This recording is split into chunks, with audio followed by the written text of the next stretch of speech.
Hare Krishna. So welcome to the Upadeśāmṛtam Bhakti Shastri class. We can turn this off. And we will start with Mangalacharan prayers. I'll share my screen.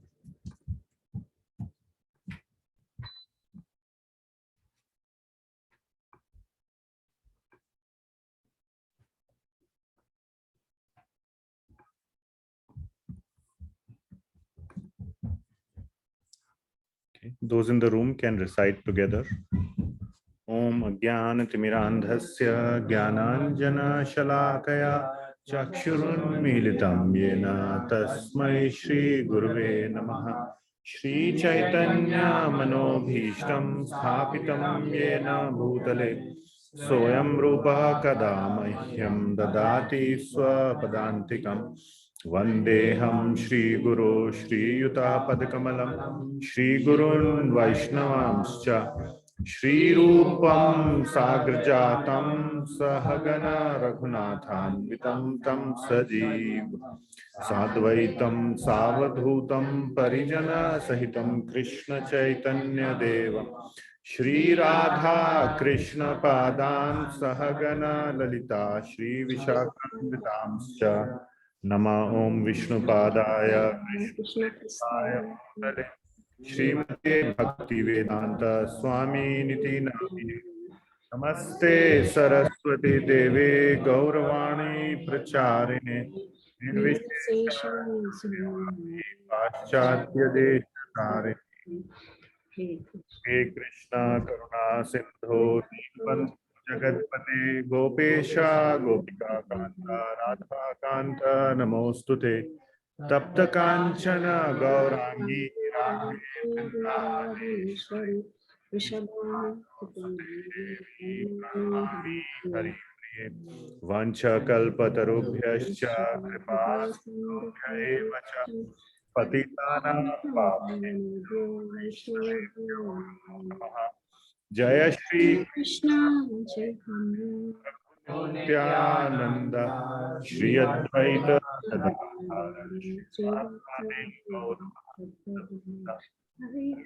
Krishna Hare Krishna Krishna Krishna Hare Hare Hare Rama Rama Rama Hare Hare.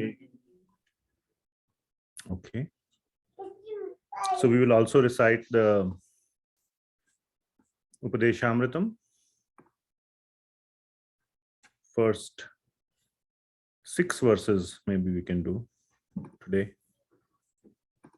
So first 3 are for memorization for Bhakti Shastri. Remaining are for also memorization, but not for Bhakti Shastri test. But we can go above and beyond the test. We can prepare for the test of life. So this we will do in lead follow. So please try to, you can on Zoom also, you can unmute and recite. So feel free to do that. Since we will not be doing it together, there won't be any lag. Vacho vegam manasah krodha vegam. Vacho vegam manasah krodha vegam. Vegam udaropastha vegam. Jihva vegam udaropastha vegam. Yo vishaheta dhiraha. Etan vegan vishaheta dhiraha. Api mam prithvim sashishyat. Sarvam api mam prithvim sashishyat. That was Upajati meter. Now we'll have next 3 verses in Anushtup, which is standard Bhagavad Gita meter. Atyaharaha prayashascha. Niyamagraha. Ascha laulyam cha. Irvinashyati. Utsahan dhairyat pravartanat sato vritte prasidhyati Rati pratigrahanati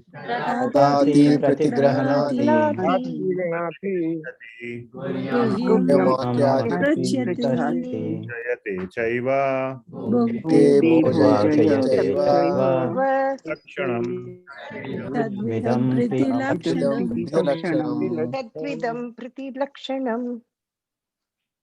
So Anushtup meter, how many syllables per line? 8. Now we have change of now 8. Now we have change of mood or change of topic or change of theme. Now we go into process of bhakti. Previously, it was the underlying criteria or just behavior or our basically our behavior and our being a sort of a mode of goodness person to support bhakti. Now it is directly bhakti. So this is Vasanta Tilaka. How many syllables per line? 14. This is Brahma Samhita meter. Krishneti yasya giritam manasadriyeta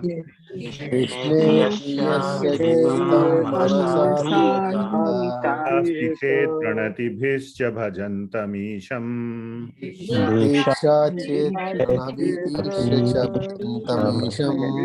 Shaya bhajan vigyam ananyamanya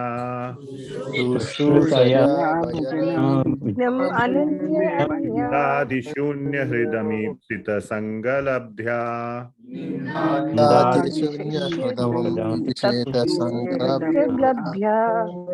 This we had covered last time. Today we will cover number 6. Drishtaih svabhava janitair vapushascha doshair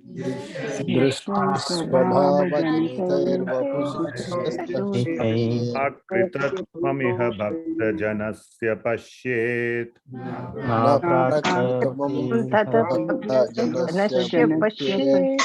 Kambhasam na khalu buddha phena pankair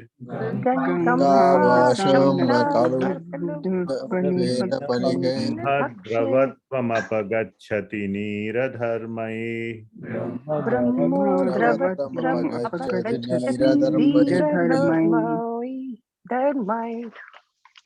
All right, very nice. So now we will study verse number 6 today. So you can all mute. I will share the screen again. So we are in the study of Sri Upadeśāmṛtam by Srila Rupa Goswami, English translations and purports by His Divine Grace Abhay Charanarvinda Bhaktivedanta Swami Srila Prabhupada. In his small book called Nectar of Instruction, based on in-depth classes by Shriman Hari Parshad Prabhuji. All his classes are available at this YouTube link. So he is almost ending his tour in the US. Next week he is departing back to Mumbai. So we wish he comes back again and gives us his association here next year. So, oops, didn't change the link.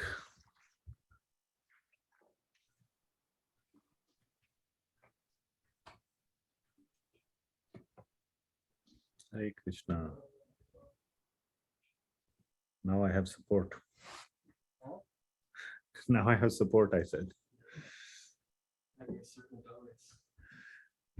So verse number 6.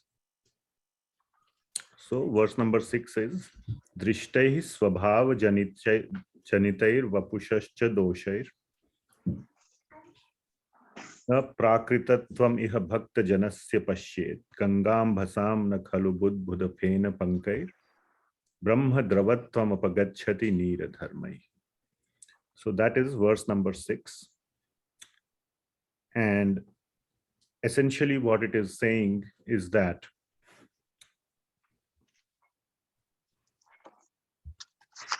Bhakta Janasya. So whoever is a devotee, Bhakta Jana, in them we may see some doshair, some dosha. Some dosha means what? Mistake. Faults. And those doshas may be in their behavior, swabhava janitair, or in their body, vapusha, vapuhu, in their body or in their behavior, which means either way, body, mind, and words, BMW. Behavior is usually expressed through words and through their mind. But mind we cannot read.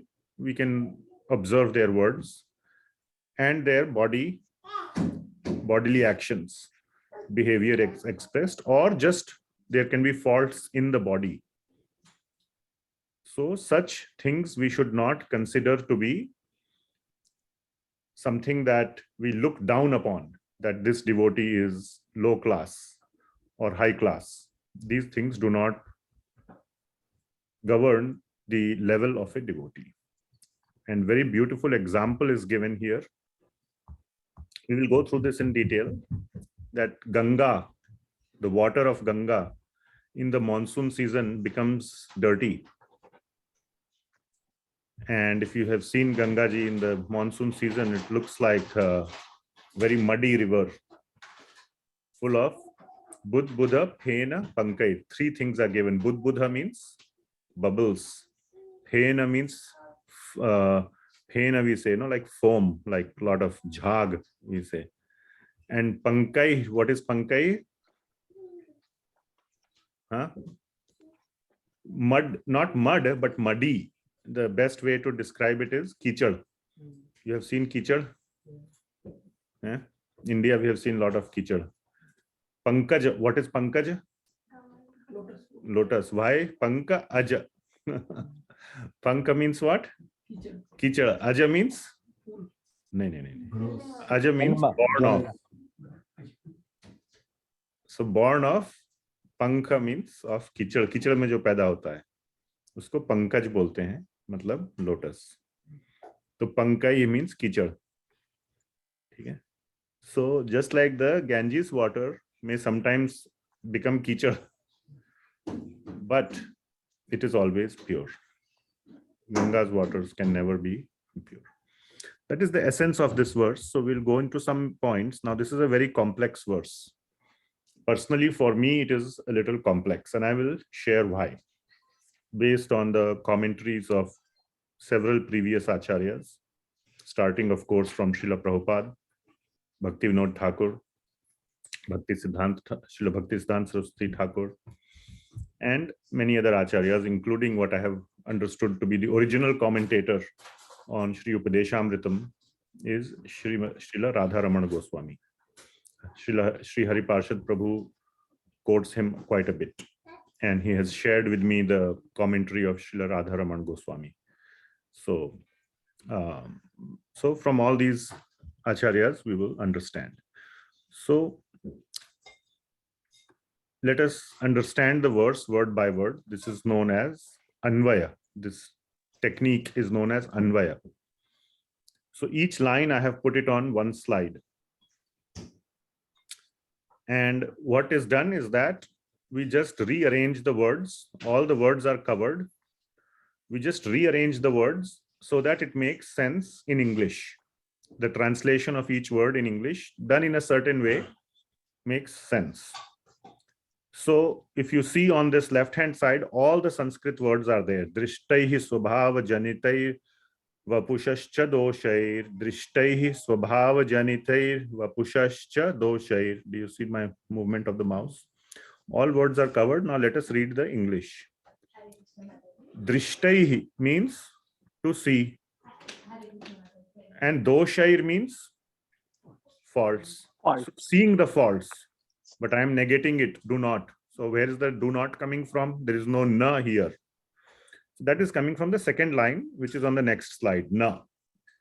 Na prakrita tvam.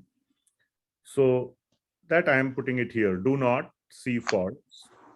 Swabhava janitair. Janita means to born of, swabhava means one's nature. Okay. Again, a pure devotees. Where is that coming from? Bhakta Janair is coming from next slide.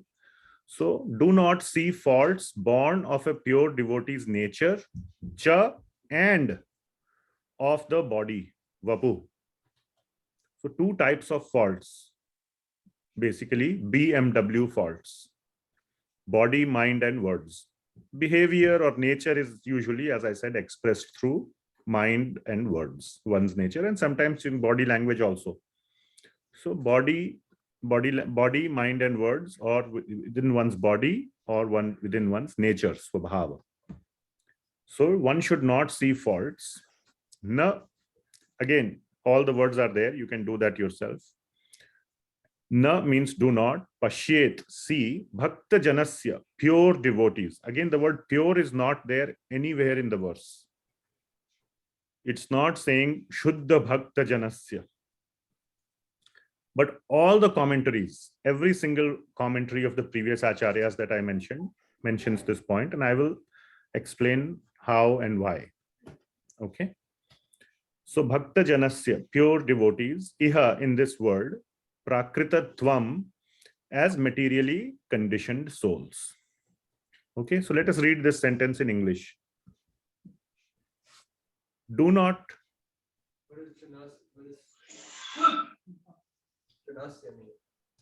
Bhakta jana, like we say, devotees,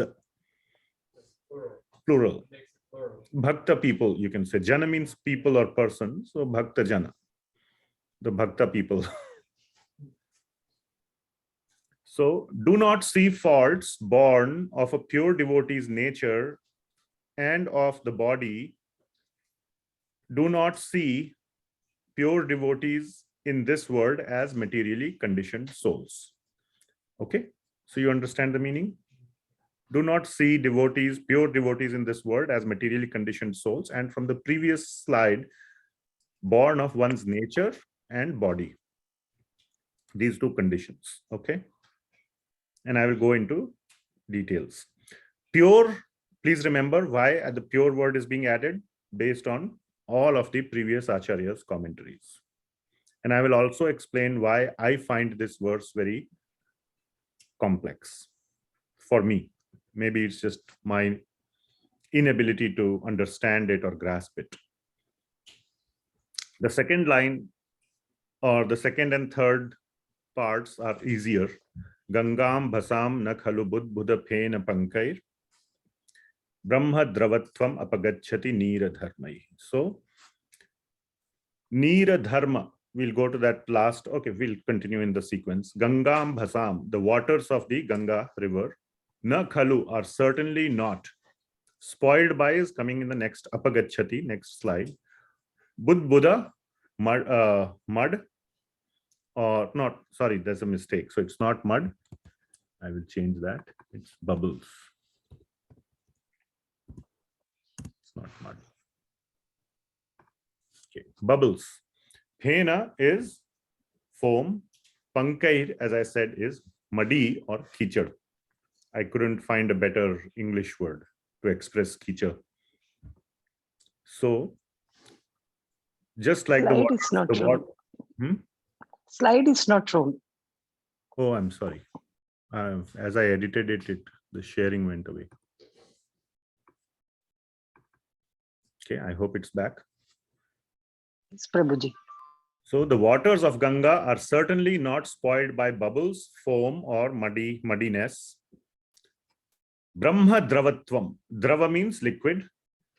Brahma drava means spiritual liquid, you can say. That's the literal translation, spiritual liquid, or the transcendental waters of Ganga. Apagacchati are not spoiled by Nira dharma. Nira dharma means the natural quality of water. Natural quality of water is to become dirty. So yes, water will become dirty. So the material nature of water. By the material nature, whatever happens to water, but because it is water of the Ganga, one should never consider it to be dirty. It is always Brahma Drava. Similarly, the devotees, the pure devotees of the Lord, They are always transcendental. One should never consider, even if one sees external faults in them, one should never consider them to be as real faults. They are just apparent faults. Is that clear? So this is just a short description on this verse. It's not going to be very long. And the reason is because I find it a little complex, and I'll share with you why. So the main points first we'll cover. Pure devotees. So these are just main points from the commentaries that I have gathered from various commentaries. And as such, the verse is fairly straightforward. So I will tell you where the complexity comes. So first thing is, pure devotees in this material world should not be viewed with material vision. Straightforward. Do not consider them to be ordinary conditioned souls. Now comes the complex part.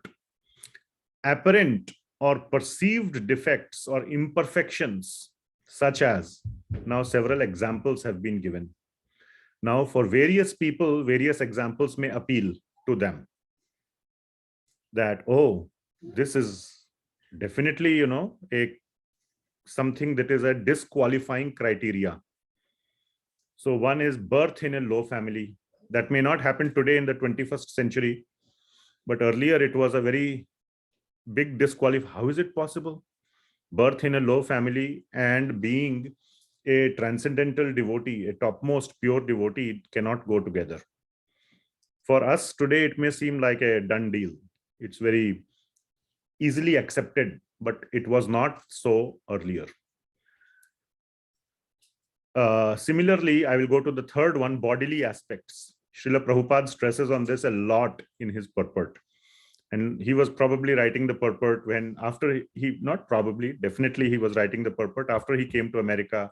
He had a lot of American devotees who were very, very, advanced, became very advanced, but were not being accepted by some of the traditional people in India. So not based on low, you can say low birth as such, like, of a Western birth, but not like a low birth, like in the caste, sort of a degraded caste system. But, the Western are not even within the caste system. They are outside the caste, like off the charts, you would say. So there was a lot of opposition to Srila Prabhupada. And he very strongly says that, we are facing a lot of opposition because we are having Western devotees. Whereas in this verse, clearly it is being, what is Western devotee? Just a bodily difference, just because the color of your skin or whatever it is doesn't matter, doesn't disqualify anyone. So he gives the straightforward pramana, or the proof by Srila Rupa Goswami, that a bodily apparent fault, now being of a fair color is not a fault, it is actually a good thing. Srimati Radharani was fair color, and Krishna was always saying, you are fair, I am black. It's not like, fair is considered better, he was always saying. So even then, even in Krishna's time, fair was better. But traditional people would say that, oh, these, how can you make all these Western people into devotees? So Srila Prabhupada's 50% of his purport is based on that. He was really like, looks like he was upset with all the opposition he was getting when he was writing that purport. So he focuses on that. I mean, Srila Prabhupada is transcendentally upset, not literally, but anyway. This is the one which many people in today's world will find hard to understand, including myself. Behavior or character, harshness in nature, okay, anger. First two itself are contradicting. First one is in contradicting vacho vegam, anger, krodha vegam. Greed is there, laulyam or atyahar. Okay, laziness, lethargy. Now, I have not picked these words. These four words, harshness, anger, greed, and laziness or lethargy, are direct words from the translations of the previous acharyas. Now, all of them, except for Bhaktisiddhanta Maharaj and Srila Prabhupada, wrote commentaries in Bengali or Sanskrit. So they are translations. Srila Prabhupada translates or he has directly written in English. Bhaktisiddhanta Maharaj, I think, also wrote in English that particular commentary. It's known as Anuvritti. Or maybe it might have been in Bengali. But there are direct words: harshness, anger, greed, laziness. So it becomes difficult to understand. Okay. In another commentary, I read an example of a very advanced devotee who would, smoke hookah or tobacco. But some devotees or some followers, and other than that, there was no flaw in his character. And of course, 24 hours a day he would sing Krishna's name, and was a very pure, or apparently very, very, if you remove that one thing, there is, he would be called a very, very advanced devotee. There would be at least nothing from our material vision that we could judge whether he is, there's any fault. But hookah, tobacco, intoxication, one of the regulative principles is being broken. So this example is given now. So that is the complex part. Are you following? So you can say that, greed, this is a big one. Where do you say greed ends? Huh? Okay, fine. I like to eat samosa.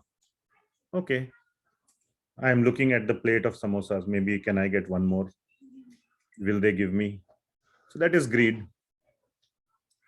And by the way, I don't like samosas that much. So whenever I say in the class, then, next time, then that thing. So anyway, so I'm just picking a generic example. So that greed is one thing. Okay, fine. Theek hai, chalo. Samosa is not such a big deal. But greed about, number of disciples. Now it's getting into more serious territory. Or greed about, how many followers I have, how many people are, how many likes, how many views, how many people are coming and, giving dakshina. Or, greed about money and all those things. Greed about, it can become more and more serious. Greed about opposite gender. It can go to any level. Greed, where do you draw the line just by the word greed? So just that is mentioned, greed, nothing else is there. So this is where it becomes complicated. So we clearly know that when we see such behavior, those are fairly disqualifying aspects.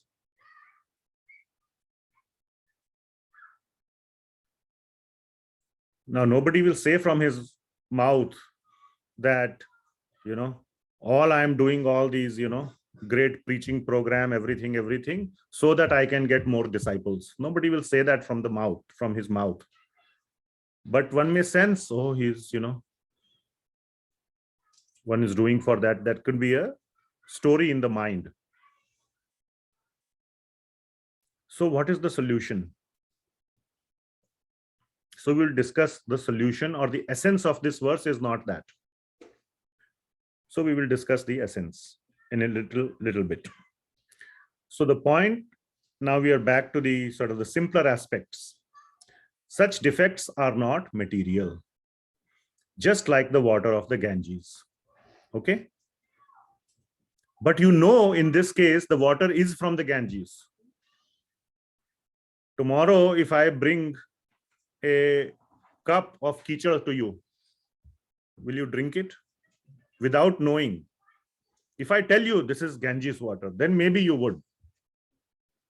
Actually, I did once, not drink, but if you remember, in India, we go for campus recruitment. So when I got a job and all, few years later, I am from Roorkee. So we went to Roorkee for campus recruitment. It was the month of August. Semester had starts in July.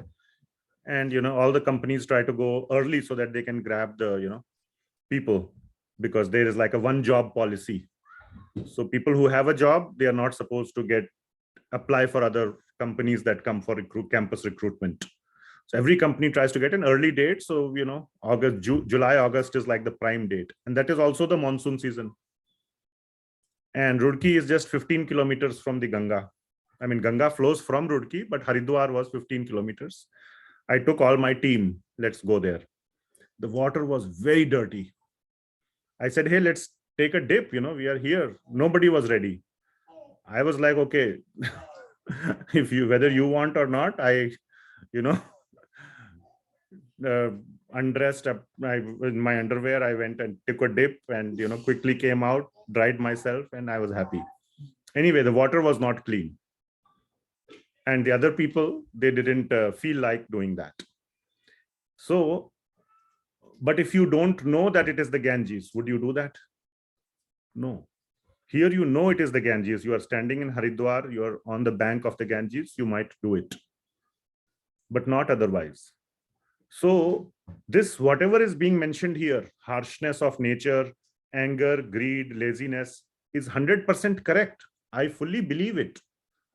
As long as I know he is a pure devotee. If I know he's a pure devotee, I would have no problem in overlooking any of these things. As we know, Srila Prabhupada sometimes used to get angry.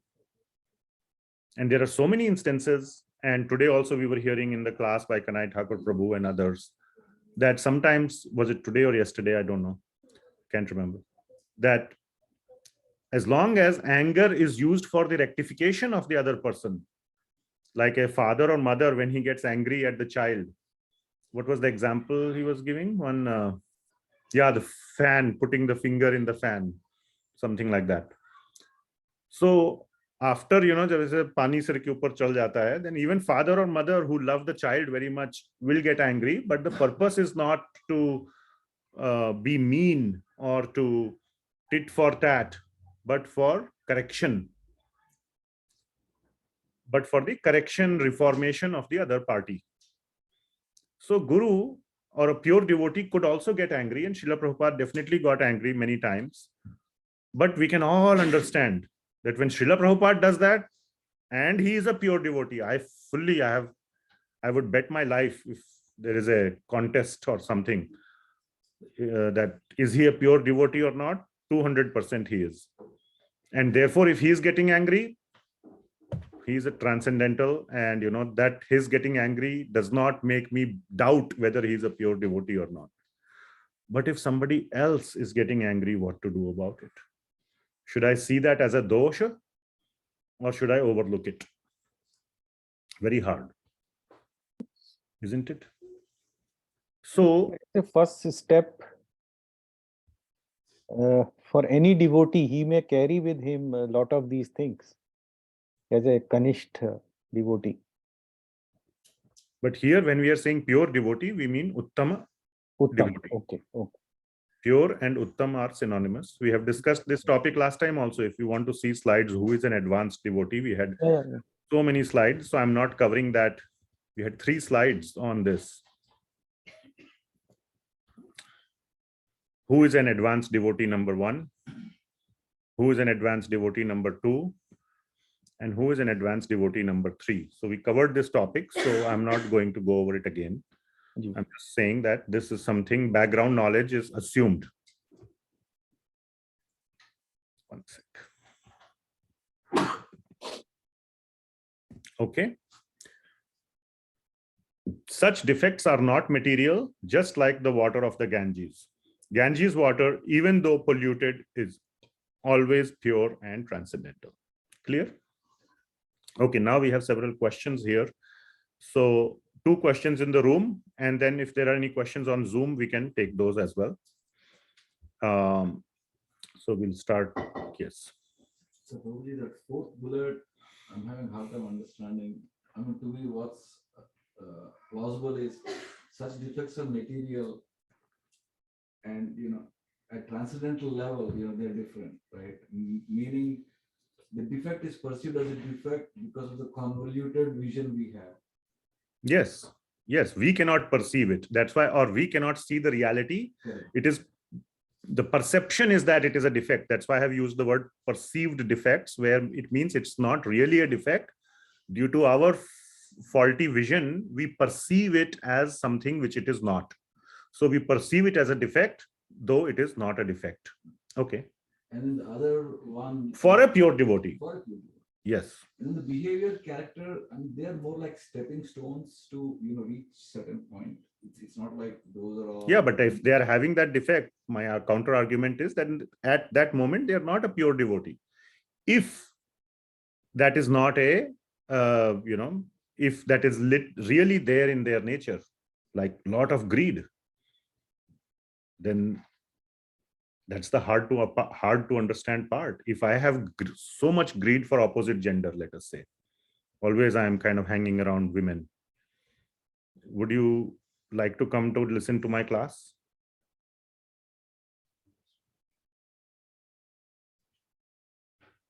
So how do you draw the line? Yes, Srila Prabhupada was never like, hanging around women. He used to stay as much away as possible, though he had women disciples.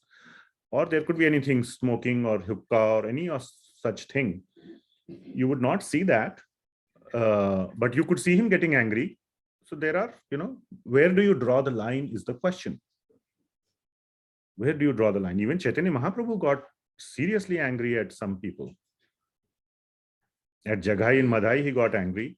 At Gopala Chapala, that person who placed some meat and wine at the doorstep of Shrivas Thakur, when they were doing kirtan inside, just to kind of say, see, they are just saying they are doing kirtan. Inside, they are doing all kind of meat eating and intoxication. Immediately, that person got leprosy. And then he fell at the feet of Lord Chaitanya Mahaprabhu. And then twice that happened. First time, his intention was to only cure his leprosy. In his mind, the goal was, oh, if I fall at his feet, my leprosy will be cured. Like, chalo, picha chuta. Then it did not get cured. Then he realized that the mistake was that, he's not really repenting. So with true repentance, he went, then it got cured and he became a devotee. So many examples are there where Chaitanya Mahaprabhu got angry at Chota Haridas. Okay.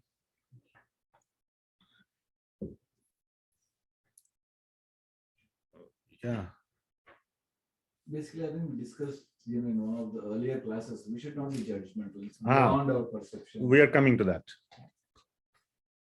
So as it sounds, the verse, one should not see the defects of a devotee because devotees are all transcendental. So, okay. I mean, one can assume, okay, it's an open season. I can now start mixing with all women and everything. Anybody say, I'm number 6. Don't. Bhakta Janasya. You cannot misuse this verse. You following? Next. So these are just some more salient points from the verse, from the commentaries. Okay, sorry, you had a question. Yeah, just a quick question. I mean, it makes sense that you can use harshness or anger in a transcendental context. But could you give some examples of laziness and lethargy or greed and how that can be used? How that can be used? How that can be displayed. How is that even apparently displayed? Oh, how that is apparently displayed is very easy to understand. I mean, not like extreme laziness or extreme greed, but there are devotees who will who want to eat more. That's a very common example given. Okay. Some devotees are really strict about, very, very small and diet. And you can give example of, the best example is, Srila Raghunath Das Goswami. He, over his life, he continuously cut it down to a palmful of buttermilk every few days. just a palmful of buttermilk every few days. How many people can cut it down to that level? Can you? So such examples are there, but there are other examples of devotees who would eat nicely and they would even be little chubby. But that is not counted against them, and that's very easy to understand. Okay, that's the propensity to eat. If you give them like 5 gulab jamuns, they will eat. If you give them 10, they will also finish that also. So that's like a bodily feature, basically, like material. You can say it's greed. Of course, bodily means what? If I want expensive cars, that's also bodily, you can say. I mean, what is a non-bodily greed? no, as in like, it's just something that is a defect of their, like a material defect, Yes, it's a material defect. and it shouldn't be like, we shouldn't discount or like judge based on this material defect. That's what's being said. Yes. But the question is, where do you draw the line? Can you give an example of laziness? as well? Yeah. Laziness means Like some apparent laziness or something. not doing any bhajan, any limb of bhakti because of laziness. But That's the extreme example. Okay. But at the same time being like But then how can, like, if someone who's eating a lot, we can at least see that they're doing a lot of bhajan. So Yes. like in this So example, some laziness, I'm not saying extreme. I thought you were asking for an example of extreme laziness, but that would be very hard to justify that he is a pure devotee. But there could be some laziness, maybe something like, not getting up early in the morning in Brahma Muhurta. Maybe, one is working late into the night. Srila Prabhupada, we know that he would translate, books till late in the night. And then he would go for a morning walk and, other things. So he may not like, and, of course he would, very much, he would sleep only for 2 hours, but there could be devotees who have a different schedule, different body schedule. So one can say, okay, it doesn't matter when you sleep, you must get up at 3:30 in the morning. So this is not like these characteristics are not things to be used in a transcendental way. These are like material implications. What is being when you the way to describe- understand this is that if there is some of these things in some small quantity, then it is acceptable and the devotee can still be a pure devotee. I'm just telling you my understanding. But that some is kind of vague. What is some for me could be very much for somebody else. Or if it is a lot and I am just saying it should be some, then the lot could be some also. And I am just unnecessarily writing off that devotee. I am being judgmental. So there is no clear defined criteria. That is the complexity. At least in this behavior aspect. For others, it could be in the bodily aspect. Somebody is unclean. Okay, like there was great devotee, Vamshi Das Babaji. How many of you have heard about him? He was at the time of Bhaktisiddhanta Maharaj. Bhaktisiddhanta Maharaj himself said he is, the topmost devotee in Vrindavan living today. But it is like he had matted hair and like, like if you go to today door to downtown Portland, you would find some person like that. And maybe some smell also comes if you go near, and hasn't taken a shower in many days. So it is written that Vamshidas Babaji was like that. But there was, Srila Bhaktisiddhanta Maharaj said he's the topmost devotee. Thank you. So uncleanliness, some deformities, diseases. Now we can be in this modern liberal society, that's all fine. The harder part was the behavior which I'm mentioning about. And also it has clear references apparently in Upadeśāmṛtam itself. Okay. So just apparent laziness, right? One of the examples in Bhagavatam was Jadabharat. yes, Even though looks from outside, it looks like he's a very lazy person, but he's a pure. very nice example. He would not do anything properly. His father would teach him all the mantras to chant in the morning. he would apparently forget to chant, and people would think, oh, he's just lazy, doesn't want to. But that was for a different reason. He did not want to get entangled with any material association, for people to come and appreciate him for any such things, then he will get attached to it. He wanted to remain as oblivious and as rejected as possible. Yes, I Prabhuji. think that's the main point there, is that these true devotees are not like Gaura Das Babaji Maharaj used to do bhajan in the train, right? Because he didn't want anybody bothering him with nonsense. He just wanted to absorb in Harinam. So one could say, oh, he's dirty, he's in a latrine, and this is nonsense, right? Like, who of us would think to go chant japa in a latrine, right? We wouldn't. We'd think to go to the temple or something, right? So this is the point, I think. That Yeah, but that is the point, is we know he's Gaur Kishore Das Babaji, and therefore we can, it's a done deal. But if you see some unknown person in a latrine chanting japa, then what would you think? That's the point here. Yes. Is that you're not supposed to think of find faults. Yeah, we are coming to that. Yes, exactly. If you know the water is Ganges water, great, no problem. I did it myself. But would I do it in another pond or something which is looking really dirty? You don't know its spiritual potency. Yes. So That is the basically, thing. I talked to some people, and they are living, very close to Vrindavan, and I asked, so did you take a dip in Radha Kunda?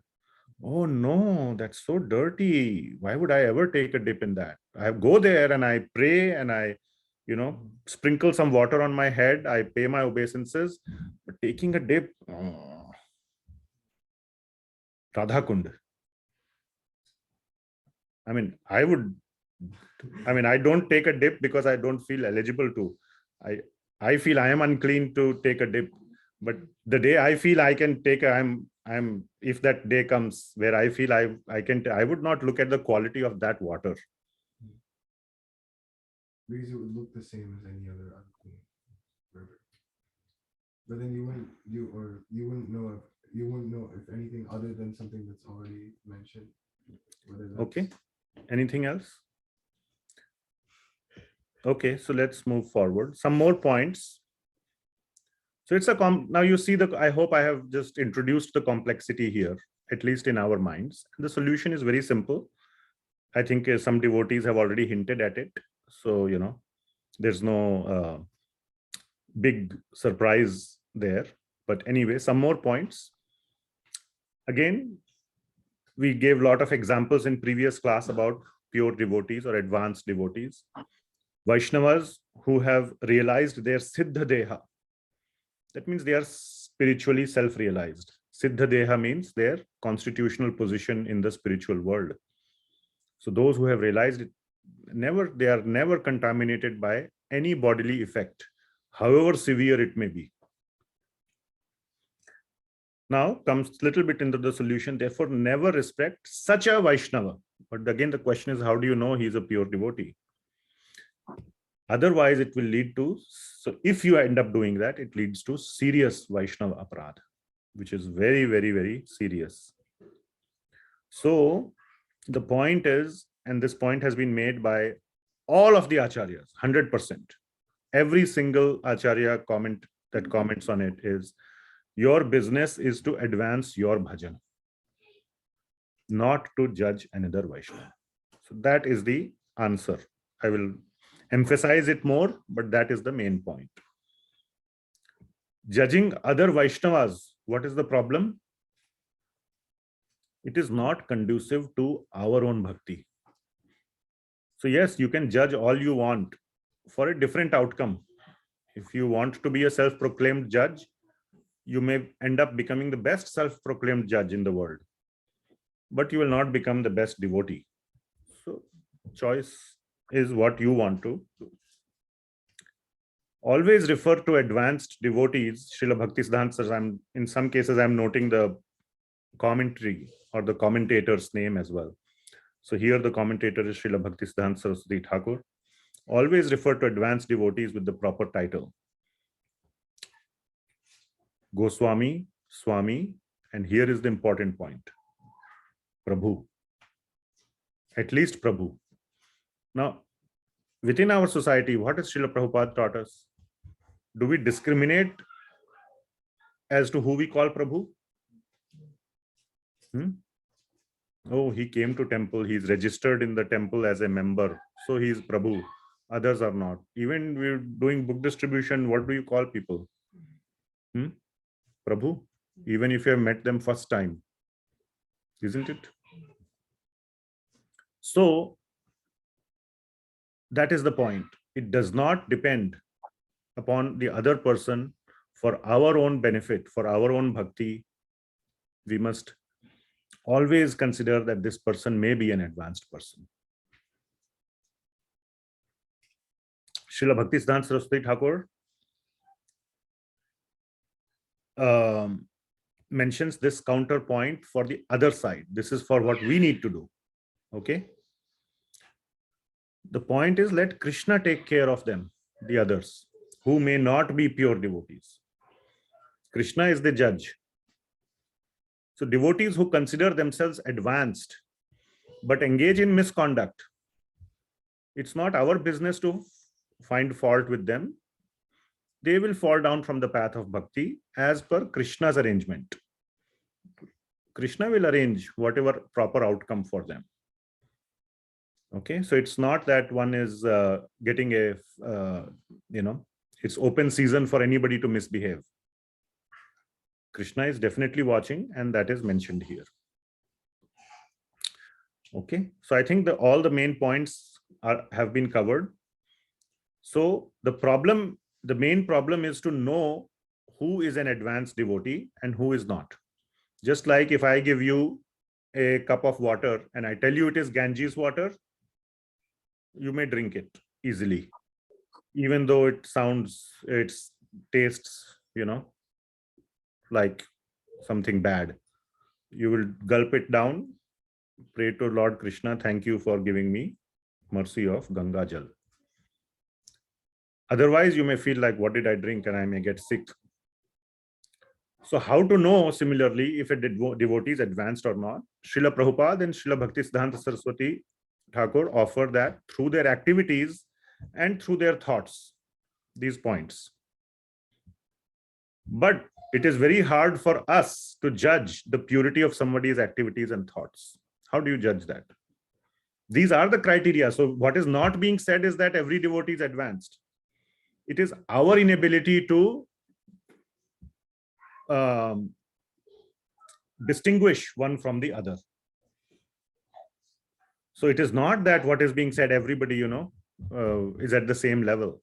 That would go against the previous verse. Krishneti yasya giritam, dikshasti chet, and bhajana vigyam. Those were the 3 levels that were given. So there are levels.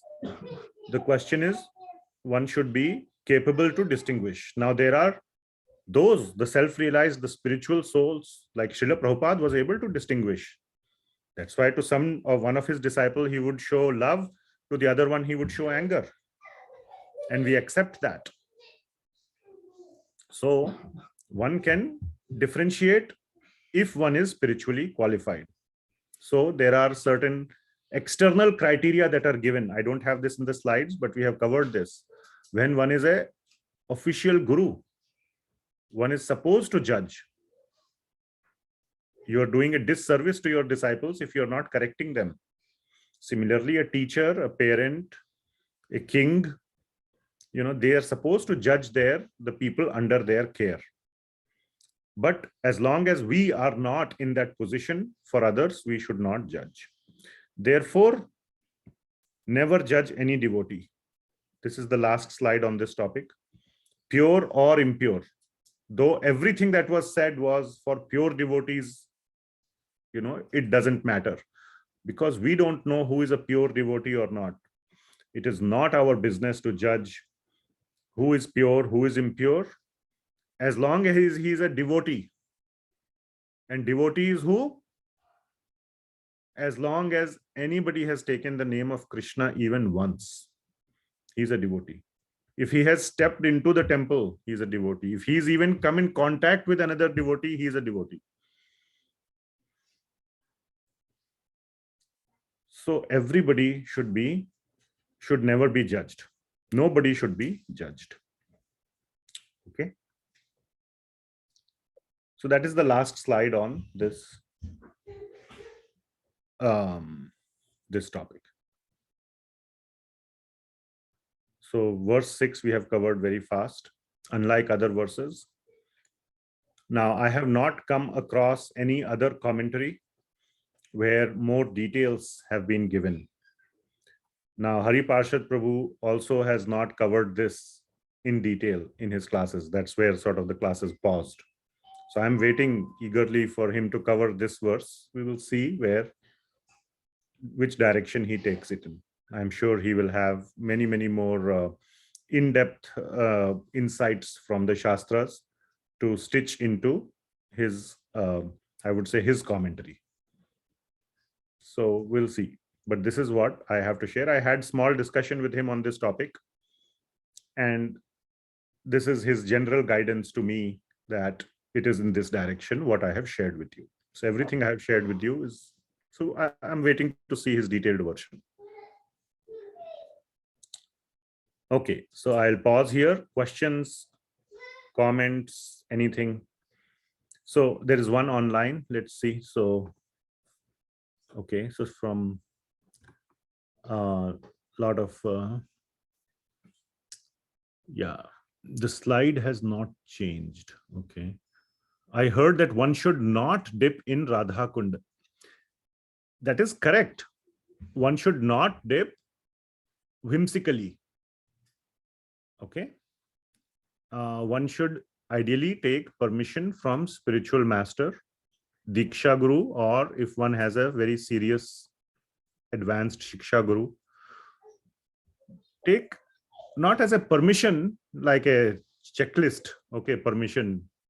They will also, you know, if you feel you need permission, you should probably not take a dip to be on the safe side. Otherwise, taking permission should be more of a formality, because that guru should also realize he's a eligible devotee. The permission taking should be more of a, you know, you should be so much in the sort of the eligibility side that the permission should be like, oh yeah, why are you asking permission? Yeah, sure, of course, go take a dip, should be the answer. The idea is to take it in the mood of extreme humility and extreme submissiveness. This is the pond, or this is the kunda where Lord Krishna and Srimati Radharani took a dip and had their sporting pastime. And if at all one takes a dip, one should be in an extremely submissive and a mood of great gratitude that one is getting this opportunity to do this, and quickly take a dip, come out. And one time what happened, and this is sort of where this kind of comes from, is first time Srila Prabhupada took some of his disciples to Vrindavan, the Western disciples, and kind of, you know, in that mood, they were like a little bit playing in the water. Like if you leave a bunch of kids in the swimming pool, then Srila Prabhupada immediately said, everybody step out. And nobody goes back in till I say. So, you know, just like a, you know, but it's never like, it's not like never. Okay. That is my understanding. Anything you want to add, Prabhuji, to that? So I've gotten a approval from Balanjai Prabhu, so I'm good. Huh? It doesn't count for much. Counts for me. All right. Next one. If it is someone we look up to for guidance, I think we should discuss any discrepancies in their behavior with them. You mean on the part of the guide I assume that if you're looking up to someone to get guidance and you see discrepancies in the guide's behavior, you should bring it up with them. Yes, it's part of having a relationship versus an outsider simply finding faults for time pass. Yeah, that should never happen, like we discussed.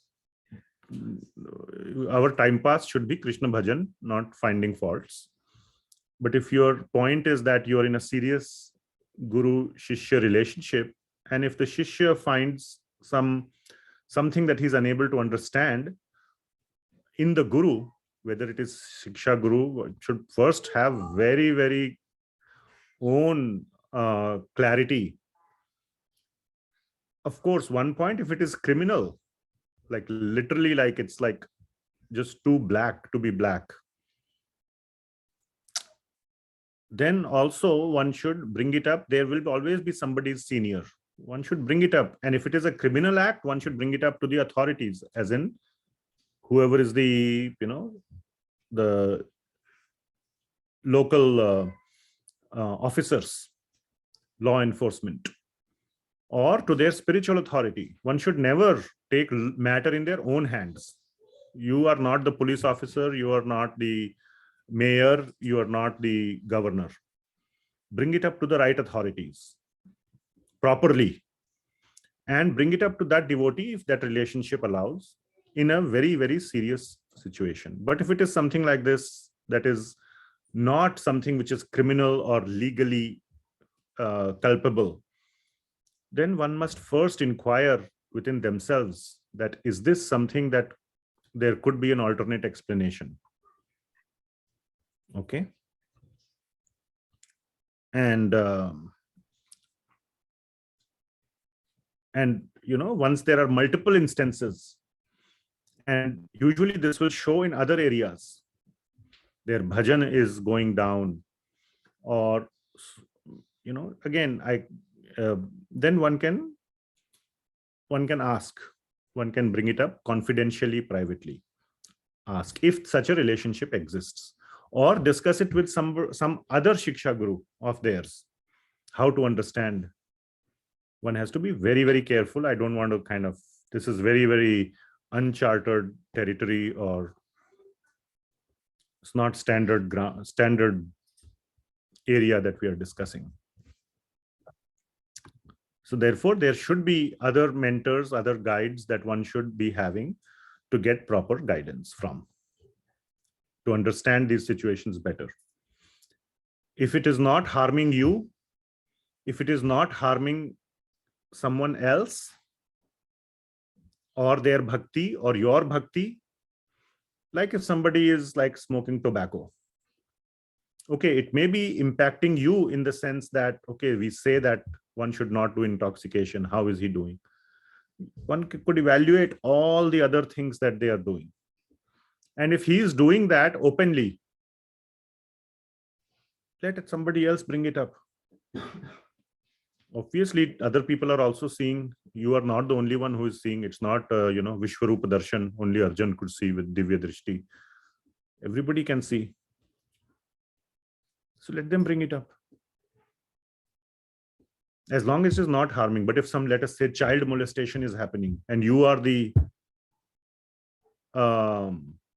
victim, obviously, you should not wait at that point.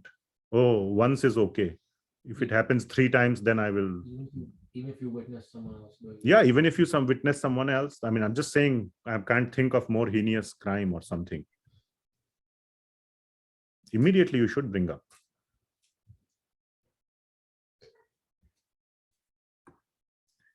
Okay, 4th point, a good devotee would be fully transparent. Yes, a good devotee is fully transparent. Correct. Their life, good means pure devotee. I don't know what good means. Again, good is a vague, I would say, word. But pure devotee is fully transparent. Fully. I know of some even sannyasis within ISKCON. Every year they publish their bank statement. Full donations that they receive and how they have spent it. Now, donations they receive, a lot of donations, then they spend this airfare ticket, this, that, everything. and they write a statement, I have no other hidden bank accounts or anything that is not declared above. This is all I have, not only in my name, but that I control, that I have a say over. It's all black and white. So yes, bank account could be probably said to be as private as it gets.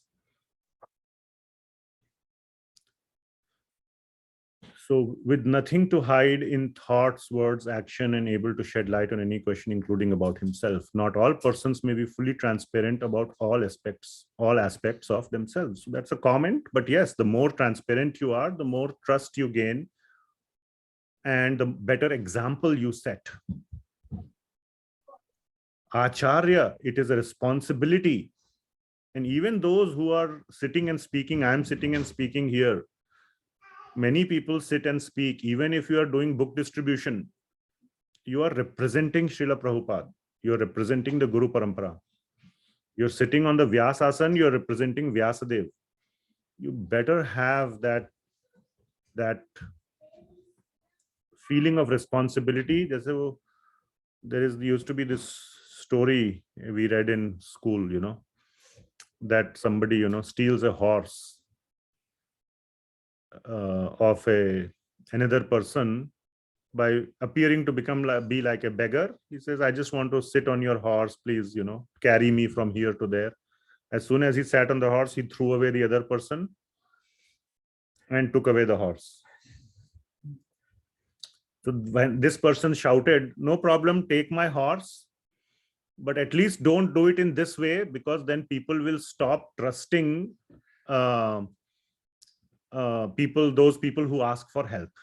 So that is the responsibility all of us carry, because if you misbehave after representing Srila Prabhupada or the Guru Parampara, you're causing a big damage to the whole Parampara. People will stop trusting the Parampara.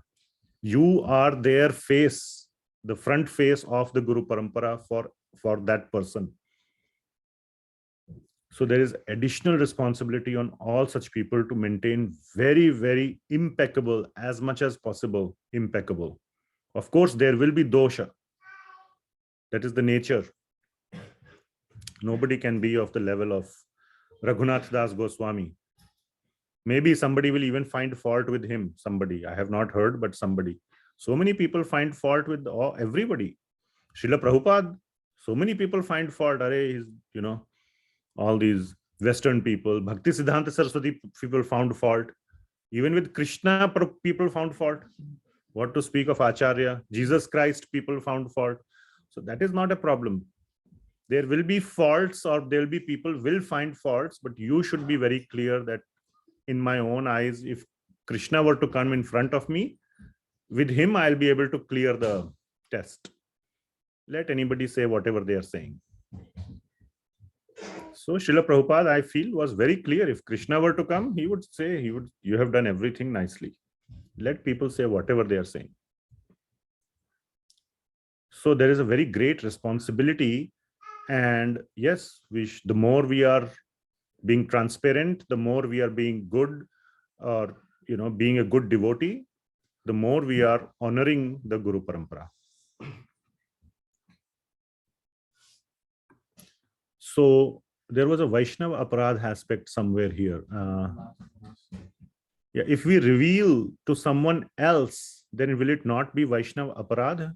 That depends on what is the point that you are trying to under question that you would reveal. If somebody is doing child molestation, and it has happened, by the way, I'm not taking that as a hypothetical example. It is not Vaishnava aparadha if you go and report to the police. At least my understanding would be that there is no Vaishnava aparadha. I would do it if I knew about it or if I saw it. The context of the question was, you said that if you see someone discrepancy in the behavior, you can maybe reveal to your other guru or Except there's a except clause if it is criminal. No, the point was, you said if you observe some discrepancy in someone's behavior, Mhm. then you can maybe discuss with your guru about No, oh, then that would be Vaishnava Aparadha. that. That's Also not. Then it depends on what is the relationship you have with the Shiksha Guru or the other, your sort of set of gurus. And one of the thing is, and you could reveal in a way that you don't take the name. Again, you can say that I am going through this suffering, or I am going through this conflict in my heart.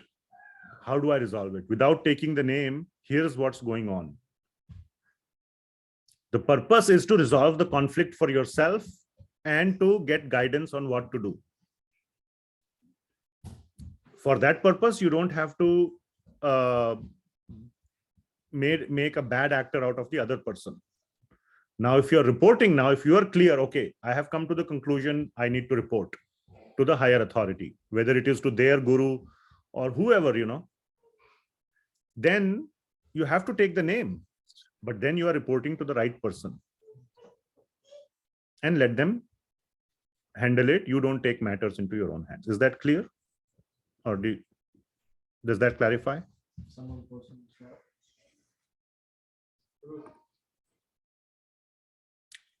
Okay. Bhagavad. Yes, Prabhuji. There's a verse in Bhagavad Gita, you'll know it.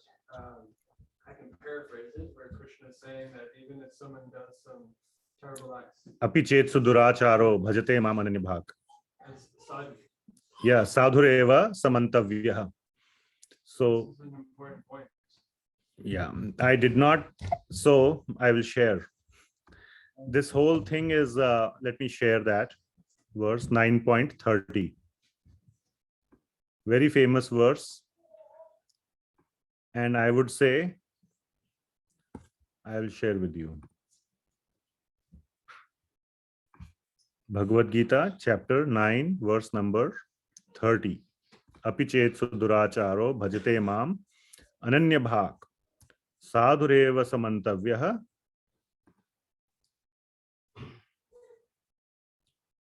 samyak vyavasthito hi saha. So what is the meaning? Even if one commits the most abominable action, he is engaged in devotional service. And if he is engaged in devotional service, so it means that everything else, the way to kind of, I'm just using what I used before, you see some action, but everything else is very pakka. Ananya bhak. We have, in all the Bhagavad Gita class, we stress on this ananya word. He's exclusively engaged in my bhajana. Sadhureva samantavyah. One should consider him to be a sadhu. Sadhu means a devotee. Samyak vyavasthito hi saha. That because he is properly situated. Vyavasthito, he is situated properly. And what next verse goes with it? Kshipram bhavarti dharmatma. I make sure, that is not said I here. Shashvat shantim nigachati. But the understanding is I make sure that he quickly gets corrected. Kshipram means very quick. Kshipram. Bhavati dharmatma. He comes to the righteous path. In the next line, we quote many times. Kaunteya pratijanihi name bhaktah pranashyati. My devotee is never perished. I never let my devotee to be perished. All acharyas, so thank you, Prabhuji, for bringing up this point. All the acharyas who are the commentators on this verse have brought up this point. Okay. I did not bring it up because I will tell you, I am a little conflicted about this personally. Yes. I think one of the main points there is fixed in his determination. Yes. So because the conditioned nature is to enjoy sense gratification in some way, that's going to be different for everybody. But the determination for pure devotional service is the deciding factor there. And Krishna Yes. says in the 11th canto that even if somebody is having difficulty with sense gratification, if he is fixed in his determination to become a devotee, then I help him through that. Yeah. My difficulty only is that who is the one looking? That is he fixed in devotion? That's Krishna. That's That has Krishna. nothing to do with us. Yes, that is the point. Now we are on the same page. If that is what you are saying, we are in violent agreement. That who is the judge? That if it is Krishna, no problem. We vehemently agree. Okay? So, But the problem comes when we say that, oh, but he's engaged in bhajana, ananya bhajana. Now therefore we should overlook. Now who is the one who is judging that he is engaged in ananya bhajana? We, not Krishna. And that is why I have a problem. And I will tell you why I have a problem.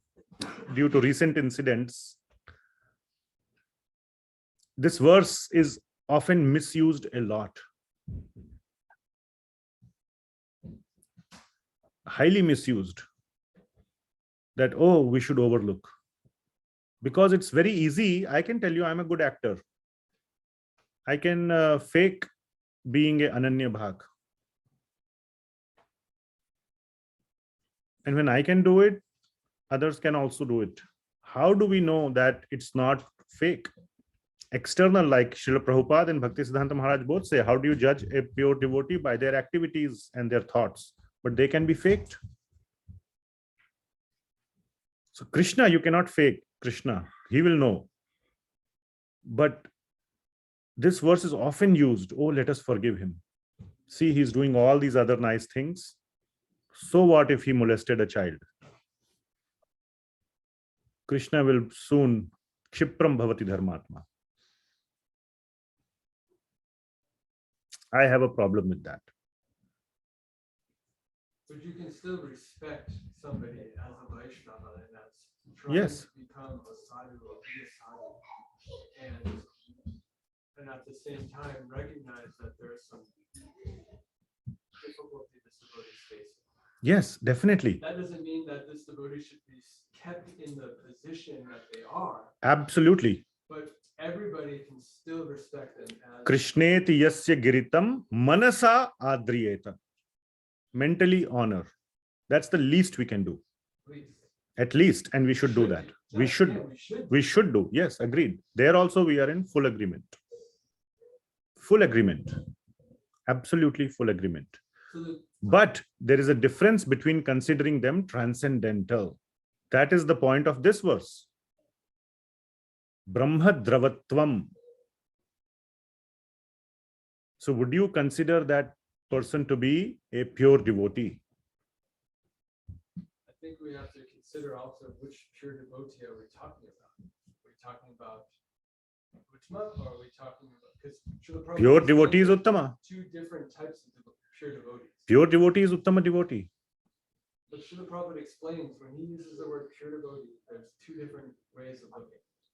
There's the pure devotee who has no material conception. He's at least attained bhav bhakti, meaning that Yes. there's no material desire at all. Mhm. And then there's one who has conditioned nature, but is engaged in pure devotional service. They're also pure devotees. Their previous conditioning keeps them from attaining bhav bhakti, but their activity is on the pure devotional platform. Meaning that their intention is to attain prem bhakti.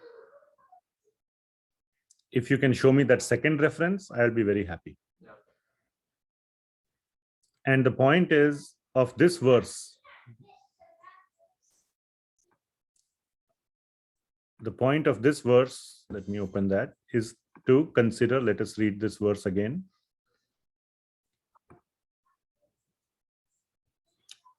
That na prakritatvam iha, that we should not consider them of this material world. Which means that's the way of saying that they are transcendental. And the example or the counter sort of the mapping, if you do it to the Gangaji example, is Brahma Dravatvam. That is where I personally have a hard time. So that's what I'm sharing. Yes, we should definitely do manasadriyeta. No problem with that. I would wholeheartedly do that. Just because they have taken the name of Krishna once, why not? But to consider them transcendental, that is where I have a hard time. But the understanding of this verse is not that, like we have discussed, it is not our business at all to consider them transcendental. It's not our, that question itself has been taken off the table. Nobody has made us the judge. So that is the correct understanding of this verse, as I have understood. That is the take-home message. Nobody has given us the mantle to call somebody prakritatvam or aprakrritatvam. Yes. So finally, conclusion is that we should not judge other devotees. Yes. But I think few Unless we are in a position like that of a guru, parent, teacher, whatever. Even other than that, like if we are like kanishtha or if we are a neophyte, we should judge that if we should associate with the other devotee, or so how can we correlate that part? Because if we are like neophyte, let's say, and if we are associating with someone who is impersonalist, and we are not judging that person. Very nice question. So judgment here means a binary judgment, whether they are transcendental or not. For the purposes of this verse, it doesn't take away anything that we have discussed in the previous verse. The title of the previous verse was what? The vision of a Madhyama Adhikari. Let me show you.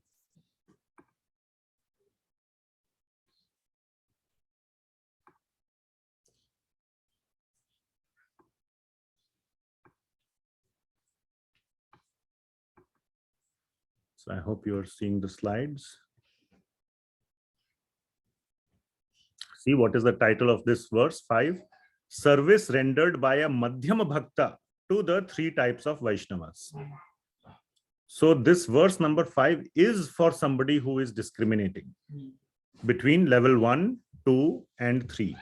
And a lot of criteria were given for the 3rd level, Uttama. First is kanishtha, which is Krishneti Yasya Giritam, has taken the name of Krishna once. That's the only criteria for 1st level. 2nd level is Diksha, Cha Bhajantamisham.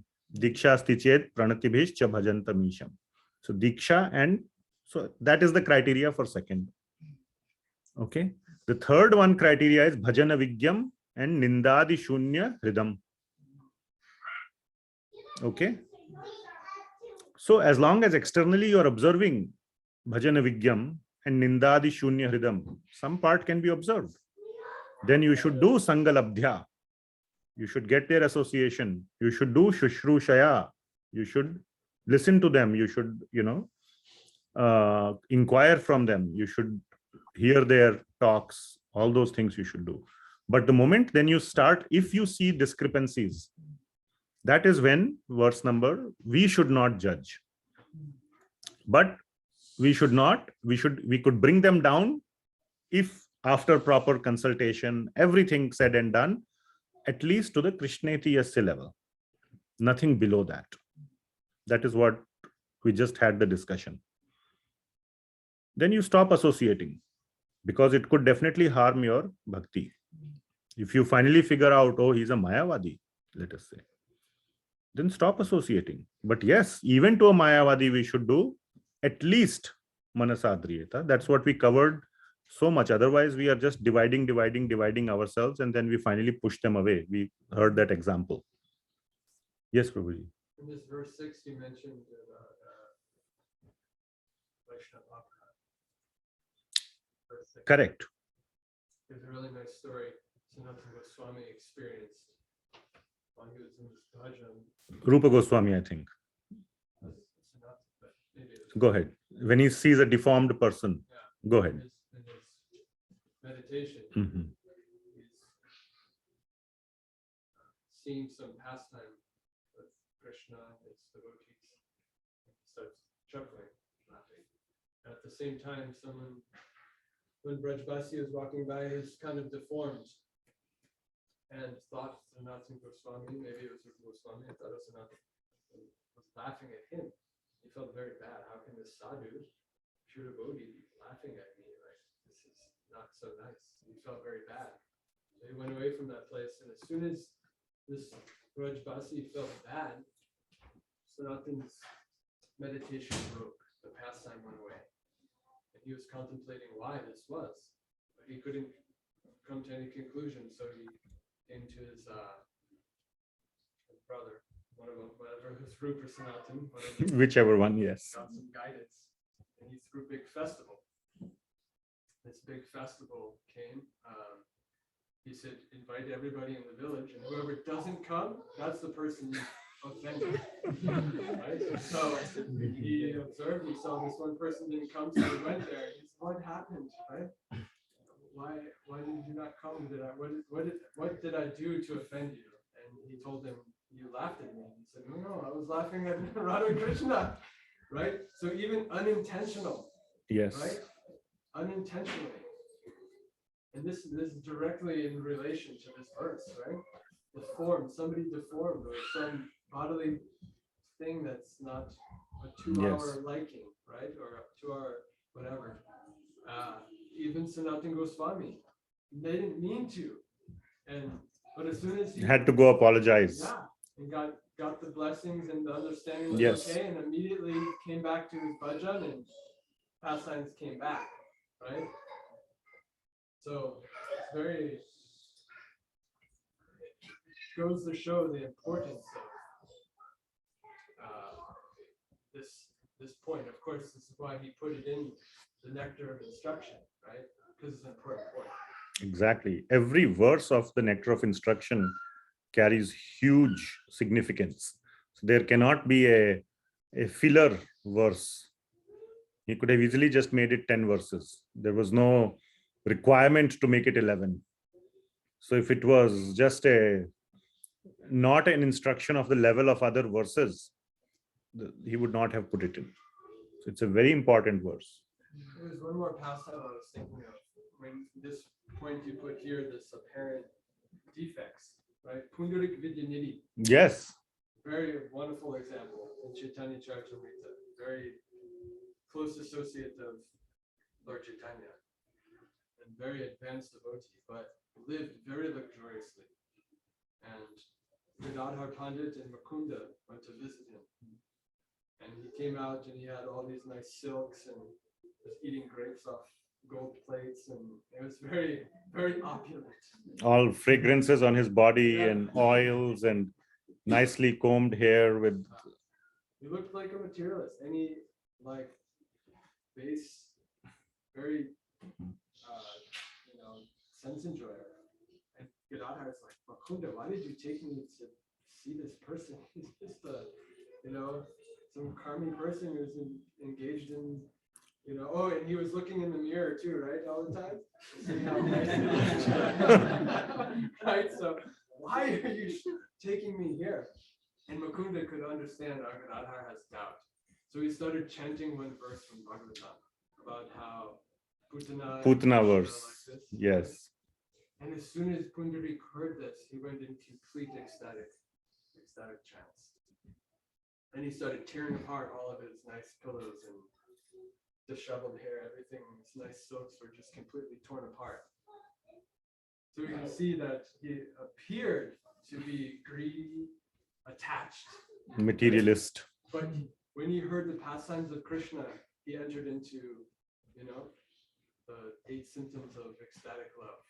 Yes. Absolutely. And the second half of the. Go on. Yeah. Took him 12 hours to get out of it, but yeah. So then Gadadhar Pandit felt so bad that he had thought like this and even shared it with Mukunda, but to not to repent, but then it's not just for the repentance, but then he connected so strongly with Pundarik Vidyanidhi that he went and took initiation from him. He took his shelter.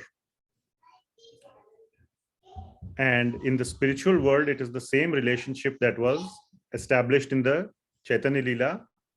Who is Pundarik Vidyanidhi in the Krishna Leela? Vrishabhanu Maharaj. And Gadadhar Pandit is none other than Srimati Radharani. So that's the transcendental relationship of father and daughter or father and child. And that was re-established here in Chaitanya Leela as the Guru and Shishya. When Gadadhar Pandit took shelter or spiritual or Diksha from Pundarik Vidyanidhi, from a materialist, so-called apparent, perceived materialist. So a very nice example. I hope you caught it on the Zoom. You can read the pastime of Pundarik Vidyanidhi. This is the most famous pastime of Pundarik Vidyanidhi. He appeared to be a very big materialist. Even Gadadhar Pandit, one of the Panchatattva, we say Panchatattva mantra, right? Jaya Shri Krishna Chaitanya, Prabhu Nityananda, Shri Advaita, Gadadhara, Shrivasadi Gaura Bhakta Vrinda. So that Gadadhar Pandit, who is on the, from our perspective, on the right hand side of Chaitanya Mahaprabhu. Left hand side is Lord Nityananda, right hand side in red garments. Nityananda Prabhu wears blue garments, Chaitanya Mahaprabhu wears yellow, and then there is red garments, is Gadadhar Pandit. So that is Gadadhar Pandit. He got sort of, in this Leela, again, this is Leela, but he got confused. Oh, why did you bring me to a materialist? And then to show him, Mukunda started chanting this verse from Srimad Bhagavatam about the Putana pastime. I think the verse was that even to Putana, Lord Krishna gave the position of mother in the spiritual world. And the whole bhav of Pundarik Vidyanidhi came out. And that is when Gadadhar Pandit realized he is a pure devotee. Doesn't matter if he has all these external symptoms. So yes. So that's, yes, very nice point, Prabhuji. Thank you. Thank you so much. So this pastime and the other pastime of Sanatana Goswami or Rupa Goswami, where, apparently he laughed even though his eyes were closed.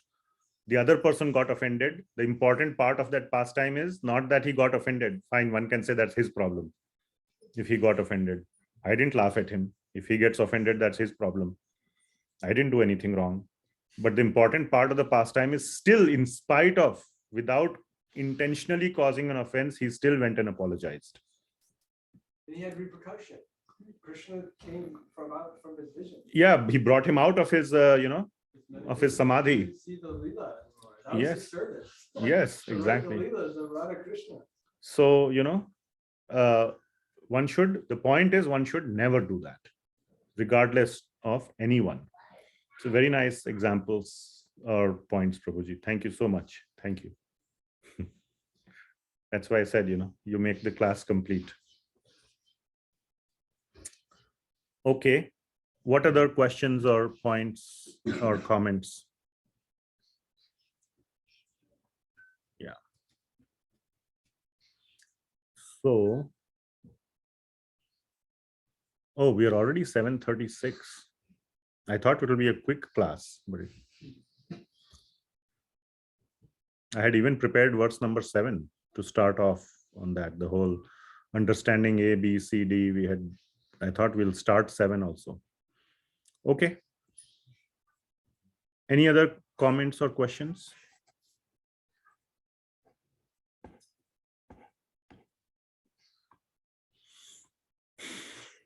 What was the last question? No, that was a comment. That thank you for explaining or something. I don't see anything. I had also a question mark. I also had a question mark, Okay. but it got clarified. That's what I'm reading it as. Yeah, this is, as I said, for me, it's the most conflicting or creates internal conflict. But both of those examples of Pundarik Vidyanidhi, as well as that, were at a bodily level. Apparently, Srila Sanatana Goswami laughed at the bodily features. Similarly, Gadadhar Pandit kind of commented on his externals. My conflict is with the behavior parts. Pundarik was behaving like a materialist in some ways. Also. Hmm. Yeah. Yeah, sure. So Anyway, the conclusion for us is it's not our business. Don't try to find the line where to draw. We always say, where do you draw the line?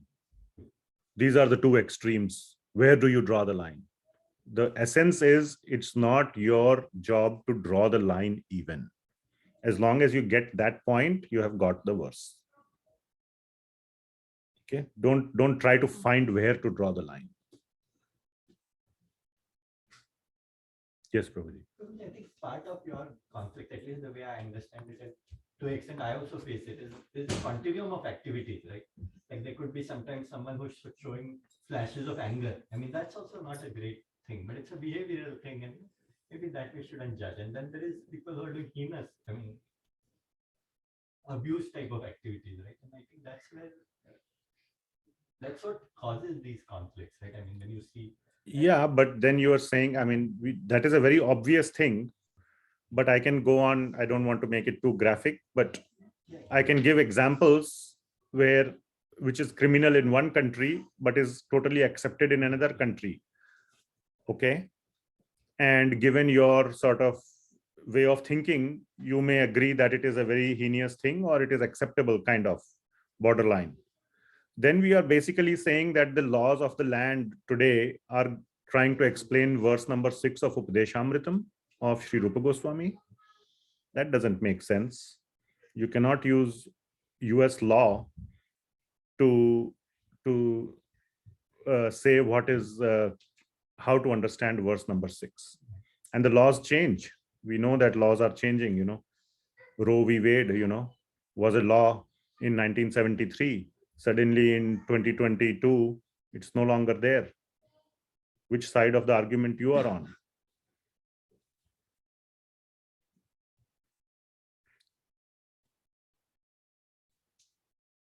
Okay.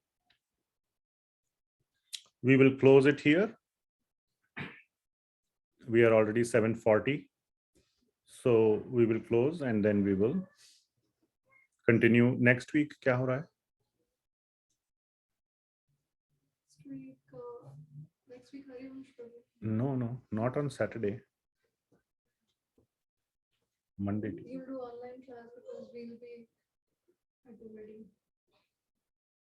Okay, so there will be online class. So yeah, we'll see you all next week, online only. Thank you so much. Srila Rupa Goswami Prabhupada ki jai.